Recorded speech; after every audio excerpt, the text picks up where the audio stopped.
ఇవన్నీ కూడా నిజంగా ఒక రిఫార్మ్స్, రాష్ట్రంలో చూడని రిఫార్మ్స్, ఎప్పుడూ కూడా రాష్ట్రంలో జరగని మార్పులు గ్రామ స్థాయిలోనే కనిపిస్తాయి. విలేజ్ క్లినిక్లు ప్రతి 6 నెలలకు ఒకసారి కనిపిస్తుంది. ఆ రోజుల్లో విలేజ్ క్లినిక్స్లోనే హెల్త్ క్యాంపులు, గ్రామ స్థాయిలోనే కనిపిస్తుంది ఫ్యామిలీ డాక్టర్ కాన్సెప్ట్లు, ఆరోగ్యశ్రీ పరిధి పెంచిన పరిస్థితులు, 1000 ప్రొసీజర్లను ఏకంగా 3300 ప్రొసీజర్లకు పెంచి 25 లక్షల దాకా పేదలకు ఉచితంగా వైద్యం అందించి నాడు నేడుతో గవర్నమెంట్ హాస్పిటల్స్ అన్ని రూపురేఖలు మారి 0 వేకెన్సీ పాలసీ తీసుకొని వచ్చి గవర్నమెంట్ హాస్పిటళ్లలో స్పెషలిస్ట్ డాక్టర్లు లేని కొరత అన్నది ఆంధ్రప్రదేశ్లో కేవలం 4% మాత్రమే తీసుకొచ్చిన ఘనత. అదే దేశం మొత్తం చూస్తే గవర్నమెంట్ హాస్పిటల్లో స్పెషలిస్ట్ డాక్టర్ల కొరత 60% పైచిలకు ఉంటే ఒక ఆంధ్ర రాష్ట్రంలో కేవలం 4% మాత్రమే తీసుకొచ్చిన ఘనత ఒక వైఎస్ఆర్సీపీ ప్రభుత్వ హయాంలో మాత్రమే జరిగింది. ఇవన్నీ కూడా ఒక చరిత్రే.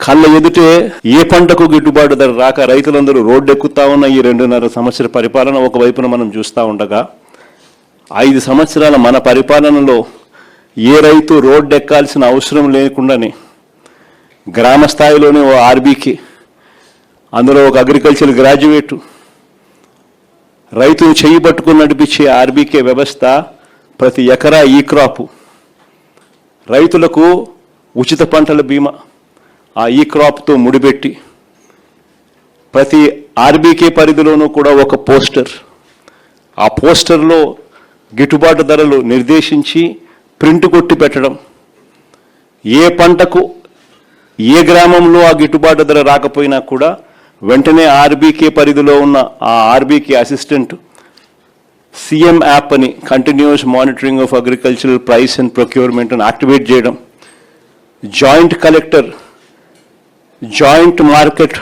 జాయింట్ మార్క్ఫెడ్ ఎండీగా తాను ప్రవర్తిస్తూ బాధ్యతలు తీసుకుంటూ వెంటనే అలర్ట్ వచ్చిన వెంటనే ఆ ఆర్బీకే పరిధిలో తాను ఇంటర్వ్యూన్ అయ్యి ఆ ఆర్బీకే పరిధిలోనే పంటలు కొనుగోలు చేస్తూ కాంపిటీషన్ క్రియేట్ చేసి 5 ఏళ్లలో ఏకంగా 7,800 కోట్లు ఖర్చు చేసి మార్కెట్లో కాంపిటీషన్ క్రియేట్ చేసి రైతులకు గిట్టుబాటు ధర కల్పించిన ప్రభుత్వం ఏదైనా ఉంది అని అంటే అది కూడా మన ప్రభుత్వమే అని కూడా గర్వంగా కూడా చెప్పగలుగుతాం.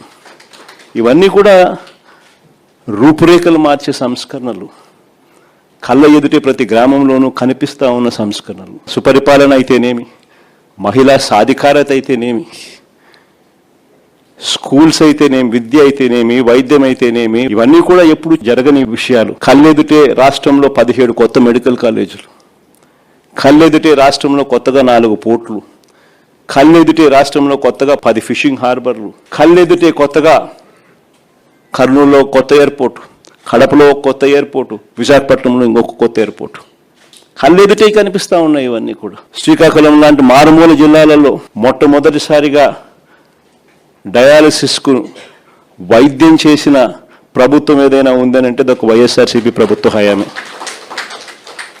సర్ఫేస్ ట్రాన్స్పోర్ట్ వాటర్ ఏకంగా 600 కోట్లు ఖర్చు చేసి సర్ఫేస్ వాటర్ను తీసుకొచ్చి శ్రీకాకుళంలో ఆ ప్రాంతాన్ని సస్యశ్యామలం చేస్తూ తాగడానికి ఆ సర్ఫేస్ వాటర్ ఇచ్చి డయాలసిస్ ప్రాబ్లంకు పర్మనెంట్ సొల్యూషన్ ఇచ్చి డయాలసిస్కు ఒక రీసెర్చ్ ల్యాబొరేటరీ తీసుకొని వచ్చి రీసెర్చ్ ల్యాబొరేటరీ హాస్పిటల్ తీసుకొని వచ్చి ఇవన్నీ ఎప్పుడు జరగల.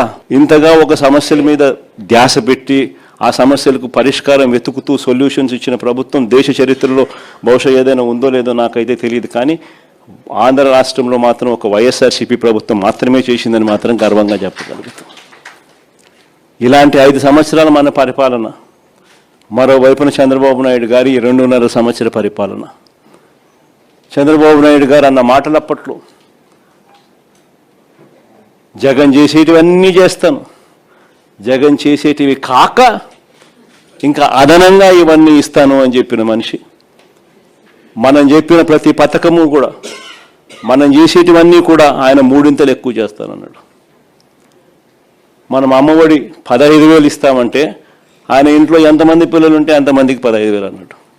ఏ ఇంటికి పోయినా కానీ ఆయన కార్యకర్తలు ప్రతి ఇంటికి వెళ్ళి ఒక బాండ్ ఇచ్చేవాళ్ళు, ఆ బాండ్ల మీద సంతకం పెట్టేవాళ్ళు.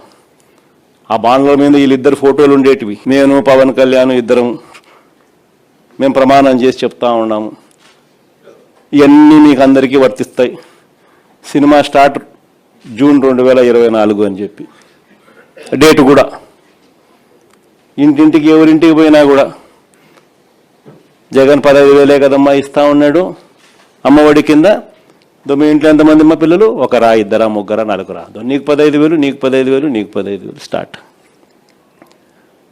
ఆ నుంచి స్టార్ట్ అయితే మనం చేసేది ఇంత, ఆయన చెప్పింది 3 ఇంతలు. మనం ఏం చెప్తా ఉంటుంది? చేయూత కింద ప్రతి 45 ఏళ్ళ వయసు నిండిన ప్రతి అక్కను చెయ్యి పట్టుకొని నడిపిస్తూ, ఆ అక్కకు తోడుగా ఉంటూ 18,750 ప్రతి అక్కకు ఇస్తూ, 4 ఏళ్ళలో 75,000 రూపాయలు ఇస్తూ, వాళ్ళని అమౌంట్ను తీసుకొని వచ్చి, ఐటీసీ తీసుకొని వచ్చి, ప్రాక్టర్ అండ్ గ్యాంబుల్ తీసుకొని వచ్చి, రిలయన్స్ని తీసుకొని వచ్చి, ఇలాంటి మల్టీనేషనల్ కంపెనీలు తీసుకొని వచ్చి బ్యాంకులు లింకేజ్ ఇచ్చి వాళ్ళందరినీ వాళ్ళ కాళ్ళ మీద నిలబెట్టించే కార్యక్రమం మనం చేస్తే, ఈయనేమన్నాడు? జగన్ ఇచ్చేదంతా మా 18,750. ప్రతి 50 ఏళ్ళు నిండిన ప్రతి అక్కకు, 50 ఏళ్ళు నిండిందా మీ అత్తకు, మీ అమ్మకు అని ఇంటికి వచ్చి అడిగేవాళ్ళు. 50 ఏళ్ళు నిండిన అత్తలున్నారా, 50 ఏళ్ళు నిండిన అమ్మలున్నారా? అయితే వాళ్ళకు 48,000, నెల నెల 4,000 పెన్షన్. నిరుద్యోగ భృతి ఏ పిల్లోడు కనపడినా నిరుద్యోగ భృతి నెల నెల 3,000. ఏ పిల్లాడు కనపడినా సంవత్సరానికి 36,000. జగన్ ఇవ్వలేదు కదమ్మా, మేము ఇస్తాము. ఏ పథకం అన్నా తీసుకోండి, 50 ఏళ్ళకి పెన్షన్ కానివ్వండి, నిరుద్యోగ భృతి కానివ్వండి, లేదా ప్రతి మహిళకు 18 ఏళ్ళు నిండిన ప్రతి మహిళకు జగన్ ఇవ్వండి మేము ఇస్తా ఉన్నామమ్మా, 18 ఏళ్ళు నిండిన ప్రతి మహిళకు నెల నెల 1,500, సంవత్సరానికి 18,000. ఇలా ఎన్ని బాండ్ల రూపకంలో పెట్టి ఆడబిడ్డ నిధి అని అంటూ, నిరుద్యోగ భృతి అంటూ, 50 ఏళ్ళకే పెన్షన్ అంటూ, రకరకాల పద్ధతుల్లో రకరకాల విధంగా మనం ఇచ్చే వాటికన్నా 3 ఇంతలు ఎక్కువ ప్రామిస్ చేయడం, ప్రతి ఇంటికి బాండ్లు వేయడం, ప్రతి ఇంటికి వెళ్ళి ఆ బాండ్లు సంతకాలు పెట్టిన బాండ్లు అందరికీ ప్రతి ఇంటికి ఇచ్చి మభ్యపెట్టడం, మోసం చేయడం, ఇవన్నీ కూడా జరిగాయి. ప్రజలు మోసపోయినారు, ప్రజలు నమ్మినారు, ప్రజలు ఇవాళ తెలుసుకున్నారు. ఈ 2.5 సంవత్సర కాలంలో ప్రజలు అందుకనే ప్రతి ఇంట్లో బేరీజు వేస్తూ ఉన్నారు. మన వైఎస్ఆర్సీపీ ప్రభుత్వ హయాంలో ఎలా పరిపాలన జరిగింది, ఇప్పుడు ఎలా జరిగింది అని చెప్పి. ఈరోజు ఒకవైపున చంద్రబాబు నాయుడు చెప్పిన ప్రతి పథకము మోసం కింద తయారైన పరిస్థితులు ఒకవైపున ఉంటే, మరోవైపున చంద్రబాబు నాయుడు గారి అరాచక పాలనలో, రెడ్ బుక్ రాజ్యాంగంలో వ్యవస్థలన్నీ కూడా పూర్తిగా కుప్పకూలిపోయినాయి. ఈరోజు స్కూళ్ళన్నీ కూడా శిథిలావస్థకు చేరిన పరిస్థితులు, హాస్పిటల్స్ అన్నీ కూడా శిథిలావస్థకు చేరిన పరిస్థితులు, ఆరోగ్యశ్రీ ఫీజు రీయింబర్స్మెంట్ వంటి బకాయిలు ఏకంగా పేరుకుపోయి పిల్లలు చదువులు మానేస్తూ ఉన్న పరిస్థితులు, పేదవాడు హాస్పిటల్కి పోలేని పరిస్థితులు ఈరోజు కనిపిస్తూ ఉన్నాయి. వ్యవసాయం పూర్తిగా తిరోగమనం, ఏ పంటకు గిట్టుబాటు ధరలు రాక రైతులు తెగమ్ముకుంటా ఉన్న పరిస్థితులు, ఆర్బీకేలు నిర్వీర్యం, ఈ క్రాప్ నిర్వీర్యం, ఉచిత పంటల బీమా నిర్వీర్యం, వ్యవస్థలన్నీ పూర్తిగా కుప్పకూలిపోయినాయి. మరోవైపు మహిళా సాధికారత చూస్తే చివరికి స్కీముల కథ దేవుడెరుగు, మనం ఇస్తా ఉన్న స్కీములు రద్దు కావడం దేవుడెరుగు, వీళ్ళు ఇస్తామని చెప్పిన హామీలు మోసంగా తేలడం అన్నది దేవుడెరుగు. చివరికి మహిళలకు 0 వడ్డీ సైతం కూడా ఎగరగొట్టి మహిళలను రోడ్డు పాలు చేసిన పరిస్థితి ఈరోజు కనిపిస్తూ ఉంది.